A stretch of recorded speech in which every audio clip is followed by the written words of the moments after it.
دو راستے دے دیے. ایک وہ رخ ہے جس میں اللہ رب العزت نے اپنے انبیاء، اپنے اتقیاء، اپنے اولیاء کو مقام و رتبہ عطا کیا ہے. دوسرا رخ اللہ کے جو باغی اور نافرمان ہیں ان کو اسی محرم کے مہینے میں نیست و نابود کیا ہے. کس طرح حضرت آدم علیہ السلام کو خلافت دی گئی تو محرم الحرام کے مہینے میں ابلیس کو جنت سے نکال دیا گیا تو محرم الحرام کے مہینے میں حضرت نوح علیہ السلام کو طوفان سے بچا لیا گیا تو محرم الحرام کے مہینے میں ان کی قوم کو تباہ و برباد کر دیا گیا تو محرم الحرام کے مہینے میں حضرت ابراہیم علیہ السلام کو آگ سے بچا لیا گیا تو محرم الحرام کے مہینے میں نمرود کو نیست و نابود کر دیا گیا تو محرم الحرام کے مہینے میں موسیٰ علیہ السلام کو اللہ نے سمندر سے بچا لیا تو محرم الحرام کے مہینے میں فرعون کو غرق کر دیا گیا تو محرم الحرام کے مہینے میں عیسیٰ ابن مریم علیہ السلام کو اللہ نے آسمان پہ اٹھا لیا تو محرم الحرام کے مہینے میں قوم کو ذلیل و خوار کر دیا تو محرم الحرام کے مہینے میں ابرا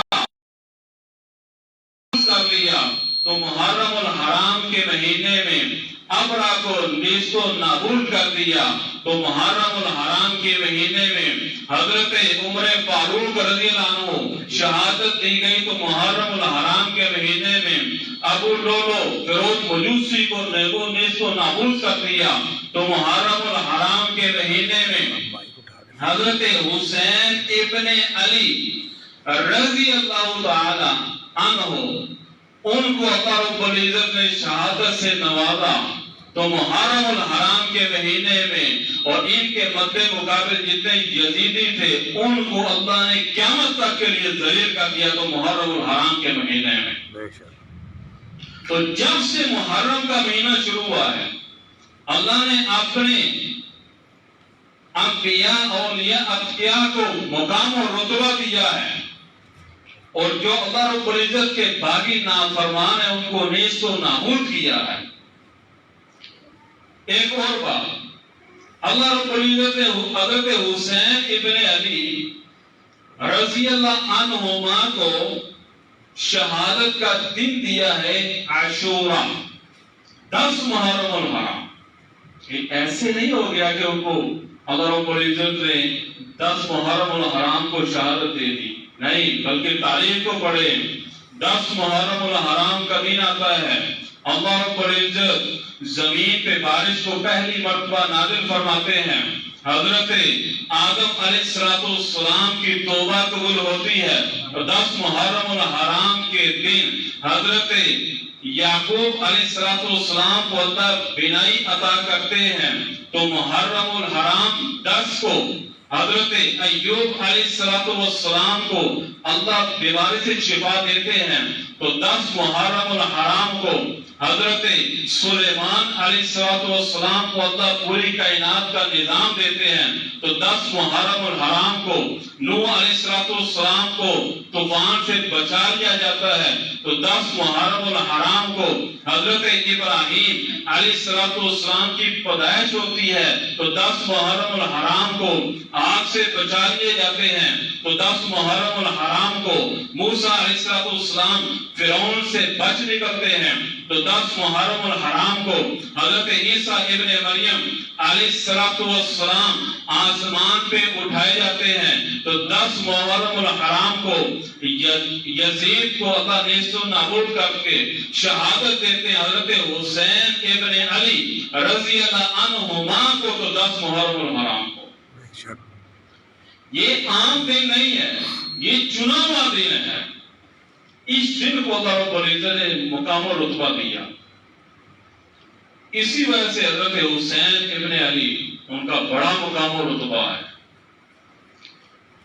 اہل بیت کے بارے میں آپ السلام ارشاد فرماتے ہیں کہ من مات علی حب آل محمد مات مؤمنا، کہ جو اہل بیت کی محبت میں مر گیا ایسا شخص مومن مرا۔ ومن مات علی حب آل محمد مات شہیدا، اگر کوئی اہل بیت کی محبت میں دنیا سے رخصت ہو گیا ایسا بندہ شہید رخصت ہوا ہے۔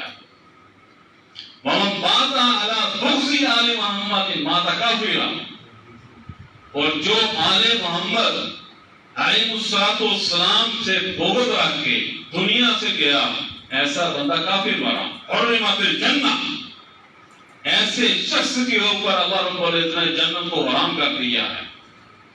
تو اہل بیت سے محبت، حضرت حسین ابن علی سے محبت کریں گے، پیار کریں گے، الفت کریں گے، ان کی شان کو بیان کریں گے تو گویا ہم ان سے محبت کرنے والے ہیں، اور ہمارا ایمان تب مکمل ہوگا جب ہم اہل بیت سے محبت کریں گے۔ حضرت حسین ابن علی، حضرت انس، حضرت حسن رضی اللہ عنہما چھوٹے بچے ہیں، دونوں نے تختی لکھی جس طرح چھوٹے بچے لکھتے ہیں۔ اپنی امی کے پاس گئے، امی ہماری تختی کو چیک کریں۔ انہوں نے فرمایا اپنے والد صاحب کے پاس جائیں۔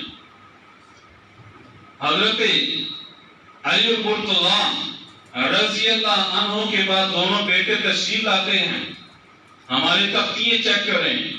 انہوں نے فرمایا اپنے نانا تاجدار مدینہ، راحت کا گوسینہ، وجود کائنات، وجہ کائنات حضرت محمد مصطفیٰ صلی اللہ علیہ وسلم کے پاس چلے جائیں۔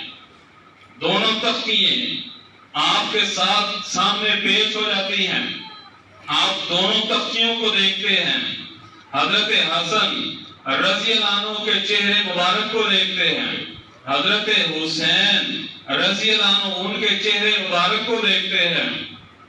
اب فیصلہ کیا ہو؟ دونوں طرف سے جاتے ہیں، کیا فیصلہ کریں؟ ادھر سے جبرائیل علیہ السلام تشریف لاتے ہیں، دونوں تختیوں کے اوپر پھول گراتے ہیں اور فرماتے ہیں کہ اللہ کو دونوں تختیاں پسند ہیں، اللہ کو دونوں تختیاں پسند ہیں۔ ایک مرتبہ تشریف لے جا رہے حضرت حسین، حضرت حسن تشریف لے جا رہے ہیں، حضرت حسن رضی اللہ عنہ انہوں نے ہرن کا بچہ پکڑ لیا، تو حسین رضی اللہ عنہ انہوں نے کہا کہ یہ مجھے دے دے۔ انہوں نے کہا نا، میں آپ کو ہرن کا بچہ نہیں دوں گا، جس طرح چھوٹے بچے کرتے ہیں۔ حضرت حسین ابن علی رضی اللہ عنہما رونے لگے۔ ادھر سے ہرن کی جو ماں ہے وہ بھاگتی ہوئی آئی، اس نے دوسرا بچہ بھی دے دیا۔ اس نے کہا مجھے اپنے بچوں کی جدائی پسند ہے لیکن حضرت حسین کا رونا پسند نہیں ہے۔ یہاں تو جانور محبت کرنے والے ہیں، اور یزید جیسے لعین نے ان کے اوپر تلوار چلا دی۔ اب دیکھیں، ایک طرف جانور رونا برداشت نہیں کر رہے اور دوسری طرف یہ انسان ہے کہ جو حضرت حسین ابن علی پر محنت کرتا ہے۔ حضرت حسین ابن علی اور حضرت حسن رضی اللہ عنہما دونوں چھوٹے بچے ہیں۔ عید کا دن آ گیا، بچوں نے عید کے لیے جوڑے مانگے۔ حضرت فاطمہ الزہرا رضی اللہ عنہا انہوں نے ان کے جو باپ ہیں حضرت علی المرتضیٰ رضی اللہ عنہ ان کے پاس بھیج دیا کہ بچوں کو جوڑے چاہیے۔ انہوں نے کہا میرے پاس اس کی گنجائش ہے، اتنے میں دستک ہوتی ہے۔ دیکھا ایک شخص ہے، وہ 2 جوڑے دے کے چلا جاتا ہے، وہی جوڑے آپ علیہ السلام کے سامنے پیش کیے گئے۔ فرمایا کہ جبرائیل آئے تھے دونوں بچوں کے جوڑے لے کے جنت سے۔ سبحان اللہ۔ آپ دیکھیں یہ محبت کہ کیسے سیٹ اپ بنا ہوا ہے ان بچوں کے ساتھ محبت کا، کہ جوڑے کہاں سے آ رہے ہیں۔ اور فرمایا کہ الحسن والحسین ہما ریحانیہ من الدنیا او کما قال علیہ الصلوۃ والسلام. حسن و حسین رضی اللہ عنہما دونوں دنیا میں جنت کے دو پھول ہیں. الحسن والحسین سیدہ شباب اہل جنہ، جنت کے سردار ہیں حضرت حسن حضرت حسین. جو حسینی ہوگا وہ جنت میں جائے گا. جو حضرت حسین ابن علی رضی اللہ عنہما سے بغض رکھتا ہے وہ کبھی بھی جنت میں نہیں جا سکتا. میں نے عرض کیا پہلے حرمت الجنہ، جنت اس کے اوپر حرام ہے. تو ایک طرف اتنا مقام و رتبہ اللہ رب العزت نے دے دیا اور کچھ لوگ چڑھ دوڑے، انہوں نے ان کو شہید کر دیا. آپ دنیا سے جانے لگے، چھوٹے بچوں سے محبت. ایک تو اور واقعہ عرض کرو، آپ فرض خطبہ ارشاد فرما رہے ہیں، سامنے دیکھا مسجد کے دروازے پر حضرت حسن حضرت حسین رضی اللہ عنہ دوڑتے آتے ہیں. آپ نے فرض خطبے کو چھوڑ دیا اور جا کر اپنے دونوں بچوں کو اٹھایا، بوسہ دیا، ایک کو ادھر بٹھایا ایک کو ادھر بٹھایا، پھر خطبہ شروع کیا. یہ محبت بتا رہے ہیں. یہ آپ کے ساتھ اسلام محبت کہ میرے بچوں سے محبت کرنا، میرے بچوں سے محبت کرنا. آپ کے ساتھ اسلام نے یہاں کندھوں پہ اٹھا لیا. عرب میں عیب تھا یہاں اٹھانا، لیکن پھر بھی اٹھایا، بتایا کہ بچوں سے محبت کرنا، بچوں سے محبت کرنا، بچوں سے کھیلنا. جب آپ دنیا سے جانے لگے، حضرت حسین ابن علی رضی اللہ عنہ کو چوما، آپ رو پڑے. پوچھا آپ روئے کیوں ہیں؟ فرمایا کہ اتانی جبرائیل علیہ السلام فاخبرنی ان امتی ستقتل ابنی ھذا، کہ ابھی مجھے جبرائیل علیہ السلام نے آ کے خبر دی ہے کہ ان قریب میری امت میں سے کچھ لوگ ان کو شہید کر دیں گے، میرے بیٹے کو شہید کر دیں گے. تو 61 ہجری کو ان کو شہید کر دیا گیا. اب ہم نے حسینی بننا ہے، یزیدی نہیں بننا. ہم سب حسینی ہیں. کیوں جی؟ ہمارا عشر حضرت حسین کے ساتھ ہو کہ یزید کے ساتھ ہو؟ حضرت حسین ابن علی رضی اللہ عنہما کے ساتھ ہمارا عشر ہو. لیکن اگر کوئی حضرت حسین ابن علی کا دفاع چھوڑ کے یزید کا دفاع کرے گا تو وہ صرف حضرت حسین کا انکار نہیں کر رہا، وہ پورے دین کا انکار کر رہا ہے. کیونکہ حضرت حسین کا دفاع اسلام کا دفاع ہے. حضرت حسین ابن علی کا دفاع نماز کا دفاع، روزے کا دفاع، حج زکات کا دفاع، پورے تمام اسلام کا دفاع ہے حضرت حسین ابن علی کا دفاع کرنا. لیکن کچھ لوگ وہ ان کو چھوڑ کے ادھر یزید کے وہ حمایت کا اعلان کرتے ہیں اور بڑے فضائل اور مناقب بیان کرتے ہیں اس کے. حالانکہ ہم کوشچن کرتے ہیں، وہ کہتے ہیں جی وہ جو اس پر کوئی قصور نہیں. تو میں کہتا ہوں کہ ابن زیاد کو کس نے ہٹایا تھا؟ ہٹانے والا کون تھا؟ بعد میں جنہوں نے شہید کیا ان کو سزا کیوں نہیں دی؟ کس نے ظلم زیادتی کر کے تخت کے اوپر قبضہ کیا؟ وہ یہی ہے یزید. یہاں ایک اور بات عرض کروں، جیسے قیامت تک کے لیے شیطان کے اوپر لعنتیں برستی رہیں گی، قیامت تک یزید کے اوپر لعنتیں برستے رہیں گی. وہ تو لعین اور فاسق و فاجر ایسا شخص جب دنیا سے جانے لگا تو اس نے اپنے بڑے بیٹے کو بلایا. ایسے تڑپ رہا تھا جیسے مچھلی پانی سے باہر تو تڑپتی ہے، ایسے تڑپ رہا تھا. بیٹے کہتا ہے کہ یہ سلطنت میں تمہیں دینا چاہتا ہوں. اس نے دزگار دی. اس نے کہا نا، جس کی بنیاد پہ نواسہ رسول علیہ السلام کا خون ہو اس مسند میں میں نہیں بیٹھ سکتا. وہ کہہ کے چلا گیا. اب یہ پاؤں مار رہا ہے. اور واقعہ کربلا کتاب کے اندر یہ لکھا ہے کہ اس کی موت کیسے آئی کہ اس کی جو آنتیں ہیں ان کے اندر کیڑے پڑ گئے اور یہ تڑپتا تھا اور تڑپتے تڑپتے یہ پانی مانگتا. پانی جتنا پیتا اور پیاس لگتی, پانی جتنا پیتا اور پیاس لگتی. یوں تڑپتے تڑپتے اللہ رب العزت نے اس کی جان نکالی. جان کیسے؟ یضربون وجوہہم وایدیہم, کہ منہ اور ہتھوڑے, یہ جو فرشتے ہیں یہ ہتھوڑے مارتے ہیں ایسے شخص پر, چہرے کے اوپر, بار بار اور پیٹھوں کے اوپر تھوڑے مارتے ہیں. یہ تو دنیا کے اندر سزا اس کو ملے. کل قیامت والے دن کیا ہونے والا ہے اس کے ساتھ؟